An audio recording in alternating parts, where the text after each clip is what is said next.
Every athlete knows this dilemma. You've got a huge game, a critical training session, and it's late in the day, after 4 o'clock. Yep. You want that edge, that boost you get from caffeine.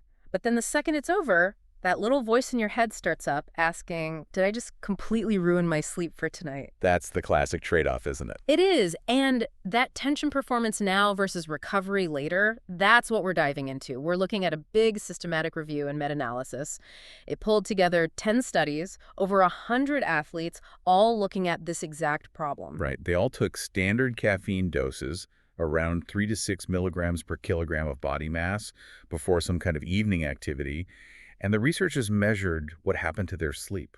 And the most surprising thing, the part that really jumped out, it wasn't just about the minutes of sleep loss. No, not at all. The real story here, and the most useful takeaway for you, is this huge, frustrating disconnect between what the machine said, the objective data, and what the athletes actually felt. Ah, the subjective experience. Exactly. And understanding that gap is, well, it's everything if you're serious about managing recovery. Okay, so let's set the stage. Why is the specific timing, evening caffeine, so tricky? We know caffeine is a fantastic ergogenic aid. Oh, it's one of the best. Proven for endurance, strength, power. And crucially, it's not banned by WADA, the World Anti-Doping Agency. So the motivation for an athlete to use it right before a big game is, it's huge. It's massive. But here's what gets overlooked. The late-day exercise itself is already a sleep stressor. Even without any caffeine. Right. When you train hard in the evening, your sympathetic nervous system is fired up, your core body temperature is high, you're psychologically stressed. All of those things are already fighting against good sleep. So you're already behind the 8 ball. Precisely. And then you throw caffeine on top of that. Its whole job is to block adenosine receptors. Adenosine is that chemical that builds up all day and basically signals to your brain, hey, it's time to feel sleepy. So caffeine puts up a roadblock for that signal. It does. So now you have the physical stress from a 7 p.m. game combined with a supplement that is actively, chemically preventing your brain from winding down. Which brings us to the big question. What does the hard data actually show? Did the sleep trackers and lab tests confirm this, catastrophic sleep loss we'd expect? This is where it gets really interesting. They looked at 2 main objective measures, total sleep time, TST, and sleep efficiency, or SE. Okay. With total sleep time, the results were surprisingly subtle. There was a trend, a reduction of about 32 minutes on average. So just over half an hour? Yeah, but here's the kicker. It didn't reach the bar for statistical significance. So while losing 30 minutes a night can definitely add up over a week, science couldn't say with certainty that the caffeine was the guaranteed cause in every single case. So a clear signal, but a fragile one, scientifically speaking. A fragile one is a good way to put it. What about sleep efficiency? That's about the quality, right? Right. How much of your time in bed is actual sleep? We saw a stronger signal there at first. The analysis pointed to a reduction of almost 5%.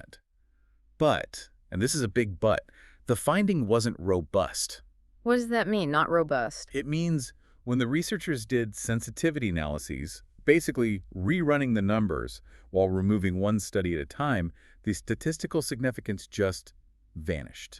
So 1 or 2 studies were kind of propping up the entire result. Exactly. It makes the overall conclusion pretty unreliable. You have to interpret it with a lot of caution. And we should probably mention the one study in this whole review that used the absolute gold standard for sleep measurement, polysomnography. Right, with all the electrodes in a lab. That one actually showed a much bigger drop in sleep time, over an hour, in fact. It just shows how hard it is to accurately measure this stuff with, just a watch on your wrist. It really does. Okay, so let's get to the part you mentioned at the top, the disconnect.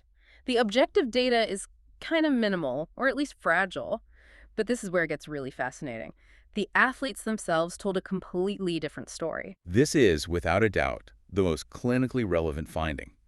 It's so important to remember that for an athlete, how they feel they slept is everything. It drives their mood, their motivation, their readiness to train. Their perception is their reality. It absolutely is. If they feel terrible and unrested, it doesn't matter if their watch says they had 85% sleep efficiency. They're going to act and recover based on how they feel. Are there specific examples of this in the studies? Oh, absolutely. One study by Philip Stachnik found almost zero difference on the actigraphy, the wrist tracker data. But when they asked the athletes using a questionnaire, What did they say? they reported significantly poorer sleep quality. A huge difference. So the watch says you slept great, but you wake up feeling like you were, I don't know, wrestling a bear all night. Exactly. And another study from Ramos Campos saw the same thing.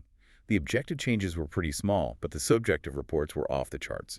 Huge negative effects on how easy it was to fall asleep and whether they felt refreshed when they woke up. Why the gap? What's the theory? Well, one hypothesis is that athletes just have a much higher interoceptive awareness. They're so in tune with their bodies that they're more sensitive to caffeine's subtle stimulating effects than, some algorithm that's just measuring movement. That makes a lot of sense. The body is just a more sensitive instrument than the device. So let's go a bit deeper.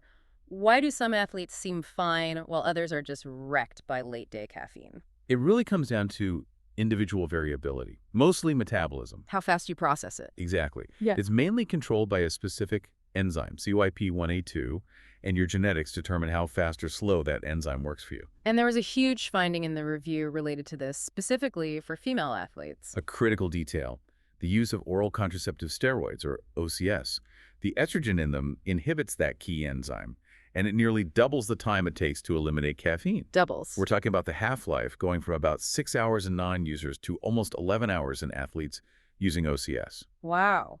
So a 5 p.m. coffee is basically still at half strength well past 3 in the morning. Think about that. The risk for sleep disruption just goes through the roof for that population. And that's before we even add the biggest real-world stressor of all, competition. That's not the same as a regular training session, is it? Not even close. Competition is a massive amplifier. We know that after a competition, your cortisol levels stay elevated for 3 to 4 hours longer than after a training session. So you're already fighting this prolonged stress response. You are. And then you layer caffeine's anti-sleep effect right on top of it. It's just a perfect storm for preventing you from falling asleep and staying asleep. We should probably be clear, though, that the overall data set has its limits. Oh, for sure. The certainty of the evidence for the objective stuff, the TST and SE, was rated low to very low, mostly because of really small sample sizes and the fact that most of the participants were male. So it's hard to generalize the numbers to everyone. Very hard. Okay, so let's put this all together. What does this mean for you if you're listening and you're that person who trains late and wants that performance edge? What are the most actionable strategies to come out of this? I'd say there are 3 big ones. First, and this is the most important, you have to acknowledge the subjective experience. Treat an athlete's report of "I slept terribly" as a real, actionable piece of data. As real as the number on their tracker. Just as real, maybe more so. Second, you have to establish a personalized caffeine cutoff time. So become your own scientist. Yes. Start with the minimum effective dose, which is about 3 milligrams per kilogram of body weight, and take it maybe 4 to 6 hours before you normally go to bed. And then you have to track, not just the numbers, but how you feel the next day. And given what we just discussed, that cutoff time needs a major adjustment for certain athletes. Absolutely. If you're a female athlete using oral contraceptives, you have to assume you need a much longer window, probably more like 8 to 10 hours to clear it.